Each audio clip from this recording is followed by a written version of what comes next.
మేలు జరగకపోవడం కీడే ఎక్కువ జరిగింది. తెలంగాణ ప్రజలు చాలా ఇబ్బందులు పడుతున్నారు. ఇదే కంటిన్యూ అయితే ఇంకా ఇబ్బందులు పడతారు. సమస్య పరిష్కారం అవ్వదని మొదటి నుంచి చెప్పుకుంటానే వస్తున్నారు. సో ఇప్పుడు కాంగ్రెస్ పార్టీ ప్రక్షాళన ఎంతవరకు వచ్చింది ఏంటి అనేది మాట్లాడాల్సి వస్తే ఏం చెప్తారు? మొట్టమొదటిగా మీకు మన మిత్రులందరికీ వీక్షకులకు నమస్కారాలు. ధరణి ఏదైతే ఉందో, ధరణి అంటే భూమి దద్దరిల్లింది అంటారు కదా, భూమి దద్దరిల్లింది. ధరణితోని భూమి దద్దరిల్లింది. తెలంగాణ మొత్తం దద్దరిల్లిపోయింది. దీనికి ఇక్కడ వీళ్ళు బీఆర్ఎస్ టీఆర్ఎస్ చెప్పుకోవడం కంటే ముందు గతంలో డిజిటల్ సిస్టమ్ ఏమున్నదని ఒక్కరు కూడా వాళ్ళు చెప్పే దమ్ము లేదు, చెప్పలేరు కూడా. ధరణి పెట్టక ముందు సెప్టెంబర్ 2020 కంటే ముందు 2012 నుంచి మా భూమి పోర్టల్ అది. మా భూమి పోర్టల్లో ఒక గ్రామ పహాని, మీ పహాని, గ్రామ పహాని, ఇప్పుడు ఆంధ్రాలో అదే కంటిన్యూ అవుతున్నది. మీ భూమి మీద గ్రామ పహాని, మీ పహాని అంటే మొత్తం టోటల్ పహాని డిస్ప్లే అవుతుంది. ఆ సిస్టమ్ ఉన్నది. ఇప్పుడు ధరణి అట్లా లేదు. ఎవరికి కొట్టాలన్నా ఏది కొట్టాలన్నా క్లిక్ కొట్టుకోవాలి. అది తప్ప ఆ సిస్టంలో అంత టోటల్ వీళ్ళు చేసిన దుర్మార్గ పని ఏదైతే ఉందో, ఏది ఆ డిజైనింగ్ ఏదైతే ఉందో, ఆ వెబ్సైట్ ఏదైతే ఉందో, మన దీనికి ఎన్ఐసికి ఇవ్వాలి, నేషనల్ ఇన్ఫర్మాటిక్స్ అంటారు. గతంలో ఇవన్నీ చేసేటి ఇప్పుడు ఉన్న ఎయిర్పోర్ట్ చాలా ఈ websites government of India, state governments చాలా చేసేది ఎన్ఐసి. ఎందుకు ఇవ్వలేదు ఎన్ఐసికి? ఎన్ఐసికి ఇస్తే వీళ్ళకేం రాదు. అది ప్రైవేట్ వానికి ఏబిసిడి తెలియదు. ఏదో టీసీఎస్కి అని ఉండ్రి, విప్రోకి అని ఉండ్రి. ఇటువంటి వాళ్ళకు మన లోకల్ ఉన్న ఏదైతే పాపులర్ సాఫ్ట్వేర్ కంపెనీలకు ఎందుకు ఇవ్వలేదు? అలా చిత్తశుద్ధి లేదు. ఇక్కడ వీళ్ళ శ్రీనివాస్ గారికి ఏబిసిడి తెలియదు. చెప్తున్నా, నేను ఓపెన్గా చెప్తా. ఆయన తర్వాత మాట ఇక్కడ ఎన్ని రకాల ల్యాండ్స్ ఉంటాయి అనేది ఎవరికి తెలియదు. 18 రకాల భూములు ఉన్నాయి. 18 రకాలు ఉంటున్నా. ఒకటి పట్టా భూములు, రెండోది ఇనాం భూములు, మూడోది టెనెన్సీ భూములు, నాలుగోది గవర్నమెంట్ భూములు, ఐదోది భూదాన్ భూములు, ఆరోది అగ్రికల్చర్ సీలింగ్ భూములు, ఏడోది దేవాదాయ శాఖ భూములు, ఎనిమిదోది వక్ఫ్ భూములు, తొమ్మిదోది ఫారెస్ట్ భూములు, 10వది శిఖం భూములు, 11వది కాంతి శీకుల భూములు, తర్వాత 12వది శత్రువుల ఆస్తి ఎనమీ ప్రాపర్టీ, 13వది అర్బన్ ల్యాండ్ సీలింగ్ భూములు, 14 ఎక్స్ సర్వీస్ మెన్ భూములు సపరేట్, 15 ఫ్రీడమ్ ఫైటర్స్ భూములు, తర్వాత 16 బీలాదాకుల భూములు, 17 ఏదైతే ఉందో గ్రామ కంఠము చేయాల్సిన భూములు. ఈ రకంగా దీని మీద వీళ్ళు ఏదో కొత్తగా చెప్పుకొని బట్టలు చెప్పుకుంటూ చాలా బుద్ధి తక్కువతనము, రెవెన్యూను నాశనం పట్టించారు. రాజకీయ నాయకులు తెలంగాణ ఆంధ్రాల రెవెన్యూ డిపార్ట్మెంటు మొత్తం ఈకలన్నీ వీకేశారు, పక్షులన్నీ వీకేశారు, పక్షి ఈకలన్నీ వీకేశారు. ఎందుకంటే ఇవాళ అఖండ భారతదేశంలో కొన్ని వీళ్ళు ధరను పెట్టి ఉద్ధరించిన అఖండ భారతదేశంలో ఉన్న 30 రాష్ట్రాలు, ఆ కేంద్ర పాలిత ప్రాంతాలలో కూడా అన్ని రాష్ట్రాలలో పోవాలి కదా. వీళ్ళు చేసిన గొప్పతనం అందరూ మోడల్గా తీసుకోవాలి కదా. ఎక్కడన్నా పోయిందా? ఎక్కడ లేదు. 25 కోట్ల జనాభా ఉన్నదానికి ఇలా 375 తాలూకాలే ఉన్నాయి. 4 కోట్ల ఆంధ్రలో అదే తెలంగాణ ప్రజలకు 3.5-4 కోట్ల తెలంగాణ ప్రజలు 600 చిల్లర మండలు చేశారు. మండలు చేసి జనాలను ముండమోపిరానంటు వీళ్ళు. ఈ రకంగా ఏదైతే ఉందో ఇక్కడ తెలంగాణకు వీళ్ళు చెప్పకముందు చెప్తున్నా, తెలుగుదేశం వీళ్ళకి అందరికంటే ముందు PV Narasimha Rao god father of the poor people, Jalagam Vengala Rao is the god mother of the poor people. 80% భూములు 20% జనం దగ్గరనే ఉండే ఎప్పుడు 1973 వరకు. సో ఎందుకంటే పెద్ద జామీందారులు, జాగీర్దారులు, దేశాయిలు, దేశముఖులు, ఇనాందారులు వీళ్ళందరి దగ్గర 100,000 ఎకరాలు. ఇప్పుడు రాణి సరళాదేవి అనేది ఫరూక్ నగర్ ఉంటుంది, ఆమె దగ్గర 10,000 ఎకరాల భూమి పట్టేదారామే. ఈ రకంగా ఎన్నో సంస్థానాలు ఈ రకంగా ఉన్నారు. వాళ్ళ భూములను ఉన్న తర్వాత వాళ్ళకు మోక్షం కలిగించాలని పాపం సచి ఎక్కడున్నాడు స్వర్గంలో.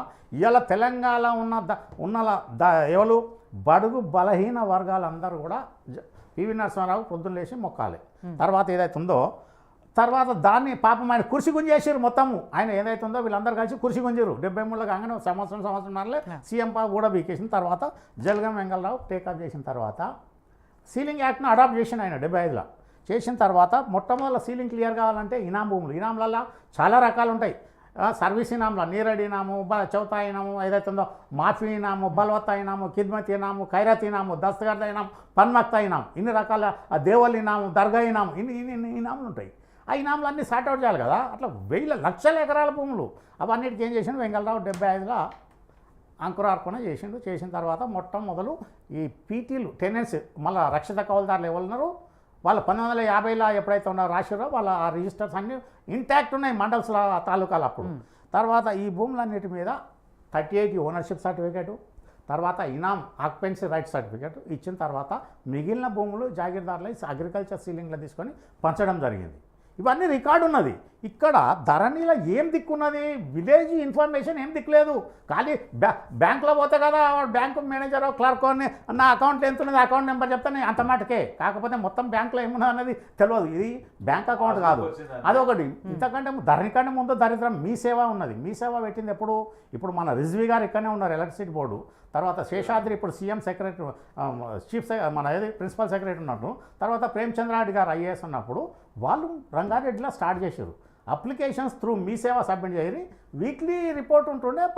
ఎవ్రీ సాటర్డే మీటింగ్ కండక్ట్ చేసి ఒక మండల్లో ఎన్ని వచ్చాయి, ఎన్ని విచారణ జరిగినాయి, ఎన్ని డిస్పోజ్ అయినాయి, ఎన్ని పెండింగ్ ఉన్నాయి, డిస్పోజ్ అయిన వాటికి పాజిటివ్ డిస్పోజల్కి ప్రాబ్లం లేదు, నెగటివ్ రిజెక్షన్ దానికి రీజన్ ఏందన్నది రివ్యూ ఉన్నది. అది ఇంకొకటి పహాని అంటే ఏందో వీళ్ళకు దరిద్రం ఏంటంటే ఎక్కడ ఇలా మొత్తం మిగతా రాష్ట్రాలలో అన్నిట్లో అడంగాలు సాద్వారా రకరకాల పహానీలు పడతారు.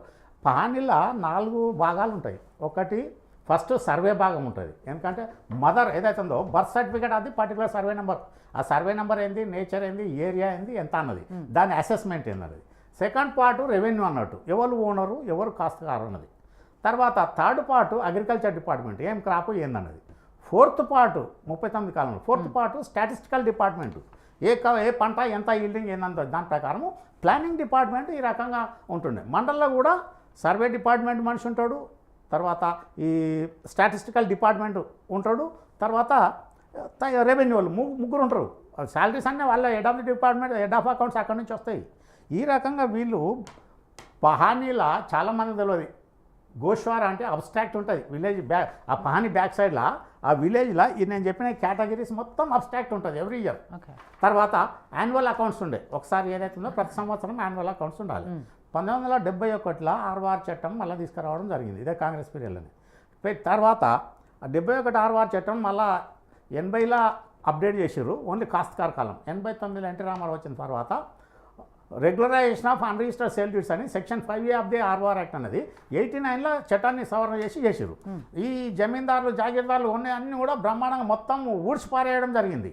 ఇక్కడ రెవెన్యూ డిపార్ట్మెంట్ నాశనం పట్టేయడానికి కారణం ఏదైతే ఉందో మొట్టమొదల మరి చెన్నారెడ్డి వతందారీ సిస్టమ్ కొన్ని 100 ఏళ్ళు బ్రిటిష్ వాడు కూడా it is a full proof system అన్నాడు. పోలీస్ పటేల్ కానీ మాలీ పటేల్ కానీ పట్వారి కానీ వీళ్ళు ఏం చేసారు, ఇప్పుడు ఎలకలు దూరినాయి అని ఇల్లు దగ్గర పెట్టిర్రు, నల్లి కొట్టిందని మంచాన్ని కొట్టిర్రు. ఈ పరిస్థితి మళ్ళీ మిగతా రాష్ట్రాలలో ఉండాలి కదా.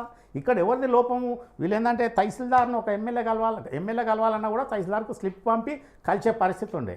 అబ్బా వీళ్ళది ఏంది రెవెన్యూ పెత్తనం ఏంది, వీళ్ళని తీయాలని తీసి ఎన్టీ రామారావు వచ్చిన మండలు పెట్టేసిండు.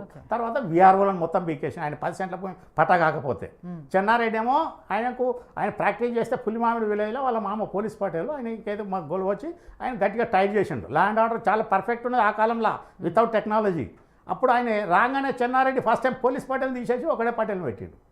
ఎన్టీ రామారావు రాగానే 3 తీసేసారు. తర్వాత సుప్రీంకోర్టుకు పోయి వచ్చిన తర్వాత చంద్రబాబు నాయుడు కొద్ది రోజులు తర్వాత పంచాయతీ మేర చేశారు. ఇప్పుడు ఇక గ్రేట్ మన కేసీఆర్ వచ్చిన తర్వాత దాన్ని బలోపేతం చేసుకుంటామండి. ఎందుకంటే వాళ్ళు వతందారు మనుషులే, వాళ్ళ తండ్రి దగ్గర వీళ్ళ తల్లి వాళ్ళు వతం ఉండే వాళ్ళు కూడా వతందారులో వీళ్ళ తండ్రి ఇల్లరికం పోయినాడికి. వాళ్ళు ఇద్దరు పెద్ద అక్క భర్త పోలీస్ పటేల్ కాందానే, రెండో అక్క భర్త పోలీస్ పటేలే.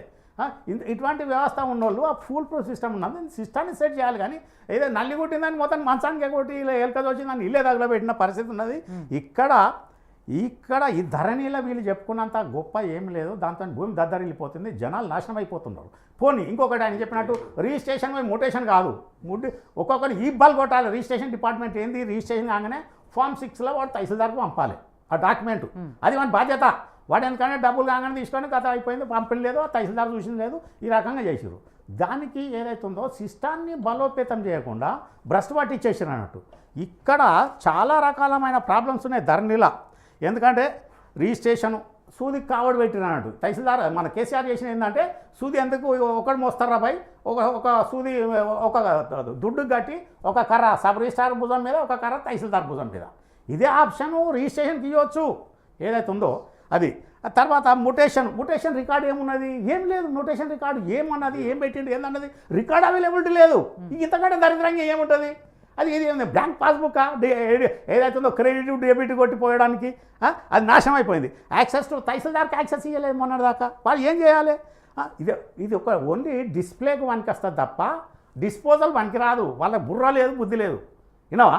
చెప్పడానికి వాళ్ళకి చెప్పినోడు ఎవడో దరిద్రుడు, అంతకంటే అప్నం ఏం లేదు. తర్వాత పహాని అన్నది ఎక్కడున్నది? లేదు. విలేజ్ పహాని లేదు. ఆక్యుపెన్సీ కల్టివేటర్ కాలం లేదు. ఏం పండించడం అనేది ఎవడు చెప్పాలి? పంట ఊర్లే ఏం పండించిందని ఎవరు చెప్పాలి? ఇంతకుముందు రెవెన్యూలో ఉండే అగ్రికల్చర్ వాడికి ఏముంటుంది? వాడు ఇట్లా వచ్చి అట్లా పోతాడు. పోతే రెవెన్యూ రికార్డుల విలేజ్ల రెవెన్యూల 33 రకాల రిజిస్టర్లు ఉంటాయి. గ్రామంలో 33 రకాల రిజిస్టర్లు ఉంటాయి. నేను మొన్న నార్త్ ఈస్ట్కి వెళ్ళి ఇక్కడికి ట్రైనింగ్ వచ్చారు విలేజ్ అడ్మినిస్ట్రేషన్ మీద. వాళ్ళ పేరు వెతుకొని నన్ను రమ్మన్నారు. పాపం ఆడ 2 క్లాసులు ఇచ్చినా 5,000 రూపాయలు ఇచ్చిన విన్నారా? ఎన్సీఆర్డే ఇలా నేషనల్ ఇక్కడ చిన్న ఇది ఉంది కదా రూరల్ డెవలప్మెంట్ దాంట్లో. అట్లా ఈ రకంగా ఇదైంది. ఈ categorisation of classify lands details ఎక్కడ ఉన్నాయి? అందులో పట్టా, ఇనామా, 38 ఏ రకంగా వచ్చినది ఉన్నది అది లేదు. తర్వాత ప్రాబ్లమ్స్కు తహసీల్దార్కు స్టాఫ్కు ప్రాబ్లం ఉన్నది ఇక్కడ. ఎందుకు? వాళ్ళు ఇప్పుడు తహసీల్దార్ ఉంటుంది, ఫైర్ యాక్సిడెంట్ అవుతుంది, వరదలు వస్తాయి, ఎలక్షన్స్ వస్తాయి. తహసీల్దారు ఈజ్ ఎగ్జిక్యూటివ్ మేజిస్ట్రేట్, నాటే స్టేషనరీ సబ్ రిజిస్ట్రార్ లెక్క కుర్చీకి కట్టుకొని కూకోవడానికి కాదు. అది బుర్ర లేదు వాళ్ళకు, పెట్టడానికి కూడా బుద్ధి జ్ఞానం లేదు. ఏ కాలంలో వెనకట ఎవడు భూములు కొన్నాడు? ఈ రిజిస్ట్రేషన్ డిపార్ట్మెంట్ తహసీల్ రెవెన్యూలోకి వెళ్ళి విడిపోయింది. కోఆపరేటివ్ రిజిస్ట్రేషన్ చాలా డిపార్ట్మెంట్లు బైఫర్కేషన్ అయింది, కొత్త department. Other details land other details ఎక్కడున్నాయి? ధరణిలా లేవు. తర్వాత 1969 దాకా ఒక భూమి మారాలంటే ఇలా కర్ణాటక, మహారాష్ట్ర, ఆంధ్రప్రదేశ్ అంతటి ఉన్నది. అది ఆంధ్రప్రదేశ్లో, మహారాష్ట్ర, ఉత్తరప్రదేశ్లో గిట్ట ఒక భూమి కొనాలంటే 1969 దాకా తెలంగాణలో కూడా section 47, 40 of tenants act 1970 act ఏదైతుందో పర్మిషన్ ఇచ్చే పరిస్థితి ఉంది. ఇప్పుడు కర్ణాటక సేమ్ సిస్టమ్ కంటిన్యూ అవుతున్నది. తహసీల్దార్ పర్మిషన్ ఇస్తే ఇంకా అది క్లోజ్ అన్నట్టే కదా, ఆన్లైన్ సిస్టమ్ పెట్టవచ్చు. తర్వాత మండల్స్ డిస్ట్రిక్ట్ అయిపోయింది. ఇవాళ ఏమున్నా తిరోగమనము, బుద్ధి జ్ఞానం లేదు వాళ్ళకు. ఎవడో చేసినోడికి, ఇచ్చినోడికి, చెప్పినోడికి, ఇన్నోడికి, చేసినోడికి బుద్ధి జ్ఞానం లేదు. 33 జిల్లాలు ఏ కాలంలో చేయాలి? నిజాం జమానాకెళ్ళి విడిపోయిన తర్వాత ట్రాన్స్పోర్ట్ లేదు, కమ్యూనికేషన్ లేదు, యాక్సెస్ లేనప్పుడు అప్పుడు 33 జిల్లాలు చేయాల్సిన పరిస్థితి ఉండే.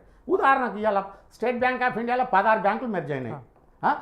ఈ రకంగా రీఆర్గనైజేషన్, డీసెంట్రలైజేషన్ అనేది ఎప్పుడు చేయాలి? ఎప్పుడో చేయాలి. ఇప్పుడు సెంట్రలైజేషన్కి వస్తున్నాయి కదా, ఉన్న కంపెనీ సాఫ్ట్వేర్ టెక్నాలజీ వచ్చిన తర్వాత. ఆ తర్వాత ఇంకా అన్నిటికంటే సిగ్గుమాలిన పని ఏదైతే ఉందో ధరణిలో చట్టంలో సిగ్గు లేదు వాళ్ళకి చెప్పడానికి. ఈయన సివిల్ కోడ్ 5 గుంటలో సివిల్ కోడ్ పోమని అలా రాస్తారా?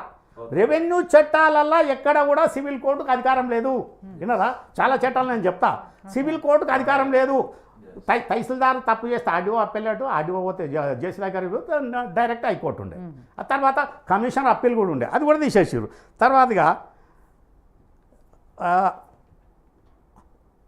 ఫారిన్ ఏదైతుందో ఫారిన్ కంపెనీ, ఫారిన్ ఆఫర్స్కు ఎంత దరిద్రము, వానికి జీపే లేదు, ఇది లేదు, వాడిని రిజిస్ట్రేషన్ అయితే లేదు, పెన్నీళ్ళకి అమ్ముకోవట్లేరు, పంచోటి అయితే లేదు. అది ఆ రకంగా ఏమి ఆర్డర్ పాస్ చేసిన అన్నది రికార్డులో ఉండదు. తహసీల్దార్ ఎట్లా పాస్ చేసిండు ఏందన్నది ఉండదు. వినరా? ఇంకా డీటెయిల్స్ ఇంకా అన్నిటికంటే దరిద్రం అంటే వినూ రవిష్ట గారు, పరమ దరిద్రం ఏంటంటే డాక్యుమెంటేషన్. టైటిల్ డీడ్ ఏదైతే ఉందో సేల్ డీడ్ రాసుకుంటారు. సేల్ డీడ్లో ఫ్లో ఆఫ్ టైటిల్ ఇంపార్టెంట్. ఎట్లా ఏంది నేచర్, ఎవరి నుంచి ఎవరు కొన్నారు, ఏ రకంగా వచ్చింది, ఎట్లా అనేది డీటెయిల్స్ రాస్తే బ్యాంక్ వానికి ఈజీ అయితే లోన్ వస్తుంది. ఇక్కడ అదే టైపు సిస్టంలో ఏదైతే సబ్ రిజిస్ట్రార్ దగ్గర నాన్ అగ్రికల్చర్ ల్యాండ్కు డీడ్ యాక్సెప్ట్ చేస్తున్నారు, మాన్యువల్ తీసుకొచ్చింది పెడితే వాడు స్కానింగ్ చేసుకొని రికార్డ్ భద్రత చేసుకుంటారు. ఇక్కడ దరిద్రం 2 పేజీలకు 3 పేజీల కంటే ఎక్కువ యాక్సెస్ లేదు. ఎంత చండాలమైన పని. ఎందుకంటే వాడు ఆ కాలంలో ఎందుకంటే ఇప్పుడు 1000, 100 లక్షలలో ఉన్నది, లక్ష కూడా 1000 ఉన్న భూముల విలువ ఇలా లక్షల కోట్లకు వచ్చినప్పుడు వానికి ప్రొటెక్షన్ ఏదైతే ఉందో రేపు కోర్టుకు పోయినా ఏంద్రా నాయన అని తీసి అవతల వారేస్తాడు. వాడు నీకు ఎట్లా వచ్చింది చెప్పాలని అవతల ఛాలెంజ్ చేస్తాడు. డీటెయిల్స్ డిస్క్రిప్షన్ ఉండదు, ఫ్లో ఆఫ్ టైటిల్ ఎట్లా అనేది, లింక్ డాక్యుమెంట్స్ డీటెయిల్స్ ఉండాలి, ఇవన్నీ ఏముండే అన్నట్టు. ఇంకా తర్వాత అపెలేట్ అథారిటీ ఎవరు లేరు. ఏదో ట్రిబ్యునల్స్ పెట్టినానికి క్లోజ్ చేసి నోకేషన్ మంది అయిపోయింది. ఇక సివిల్ కోర్ట్స్కు రెవెన్యూ చట్టాల మీద ఎలా కూడా పర్లేదు. అసైన్మెంట్ కానీ ఆర్ఓఆర్ కానీ ఇవన్నీ ఈ రకంగా. తర్వాత 3300 విజిలెన్స్ రిపోర్ట్స్ వస్తే 3 రిపోర్ట్లు కూడా వీళ్ళు టేకప్ చేసింది లేదు. వినరా? తర్వాత ఇంకా దరిద్రం వీళ్ళు చేసింది ఏంటంటే ఇప్పుడు చాలా అందులో నేను కూడా ఒక విక్టిమ్ అనుకోరి. నేను ఎప్పుడైతే బిఫోర్ 2020 కొనుక్కున్న భూమిని ముటేషన్ ఇవ్వాలకు కూడా చేయలేదు. అది అప్డేట్ చేసిన తర్వాత నువ్వు టేకప్ చేయాలి. ఇప్పుడు నేను గతంలో చెప్పిన పద్మజ గారు చెప్పినప్పుడు పైలట్ ప్రాజెక్టు చేయాలి. ఇప్పుడు భూభారత సర్వే చేసినప్పుడు నిజామాబాద్ను పైలట్ ప్రాజెక్ట్ చేయాలి. ఇట్లా చేయకుండా నాశనం పట్టించేసి ఇలా ఎక్కడ లేని తిప్పలు జనాల భూమి ఉన్నోడు ఎందుకు కొనుక్కున్నాం రా భూమి అన్న పరిస్థితి వచ్చింది. ఆ రకంగా దాన్ని ఇంకా మీరు సమర్థించుకోవడం అన్నది చాలా సిగ్గుమాలిన వీళ్ళు. అందుకోసం వాళ్ళు ఏం చేశారు అనేది చెప్పారు. నెక్స్ట్ వీళ్ళు కమిటీ నేను చెప్తా కమిటీ ఏం చేయాలనేది నెక్స్ట్ నేను చెప్తాను అదే తర్వాత కొంచెం ఇన్ఫర్మేషన్. సునీల్ గారు, కమిటీ వేశారు అంటే గత ప్రభుత్వం ఏకపక్షంగా నిర్ణయాలు తీసుకుంది, ఎవరిని సంప్రదించలేదు, మేధావుల్ని కానీ ఎస్పెషల్లీ ఇందాక కొంతమందిని ఏదైతే వాళ్ళు మాట్లాడారో వాళ్ళెవ్వరిని కూడా కన్సిడర్ చేయకుండా ఏకపక్షంగా తీసుకుంది నిర్ణయం. ఇప్పుడు మీరు వేసిన ఈ కమిటీలో ఎలాంటి వ్యక్తులను పెట్టారు, ఏం చేయబోతున్నారు, ఇంకా ఎంతమంది సజెషన్స్ తీసుకోబోతున్నారు? ఎందుకంటే రామ్